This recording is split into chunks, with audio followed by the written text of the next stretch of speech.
ஹாய்ங்க. நிறைய நட்ஸ் வகைகள் எல்லாம் சாப்பிட்ணும் அப்படின்னு சொல்லிட்டுருக்காங்க.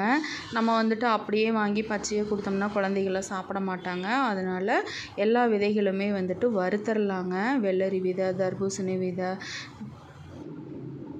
முந்திரி, பாதாம், பிஸ்தா எல்லாமே வந்துட்டு வறுத்து சேர்த்துக்கலாங்க. எந்த நெய் எதுவுமே சேர்த்தாம இந்த மாதிரி எல்லாமே ட்ரை ரோஸ்ட் பண்ணிக்கலாம். முந்திரி எல்லாமே வந்துட்டு ரெண்டாக உடச்சி சேர்த்துக்கலாங்க. பாதாம், பிஸ்தா, முந்திரி எல்லாமே வறுத்து சேர்த்துட்டோம்னா அந்த மொறுமொறுப்பு இருக்குங்க. சாப்பிடும்போது அந்த டேஸ்ட் வந்து நல்லாயிருக்கும். அப்புறம் இந்த மாதிரி உலர்ந்த பழங்கள் எல்லாம் இருக்குல்லங்க, அதெல்லாம் வாங்கிட்டு இது வந்துட்டு உலர்ந்த பேரிச்சை, உலர்ந்த நெல்லிக்காய், உலர்ந்த திராட்சை, கருப்பு திராட்சை, வெள்ளை திராட்சை எல்லாமே கலந்துக்கலாங்க. அது கூட செரியும் வாங்கியிருக்கிறேங்க. இப்போ இந்த பழங்கள் எல்லாமே வந்துட்டு கட் பண்ணி சேர்த்துக்கலாம் சின்ன சின்னதாக. அப்போ தான் வந்துட்டு சாப்பிட்றதுக்கும் நல்லாயிருக்கும்.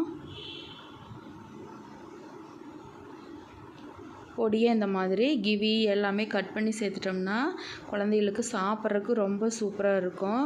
இப்போ எல்லா பழங்களும் கட் பண்ணிவிட்டு இந்த மாதிரி கலக்கி விட்டுக்கலாம். கலக்கி இந்த மாதிரி நம்ம எடுத்து வச்சிடலாங்க. நாங்கள் வந்து சேல்ஸ் பண்ணிகிட்ருக்கோம் பேக்கிங் பண்ணி.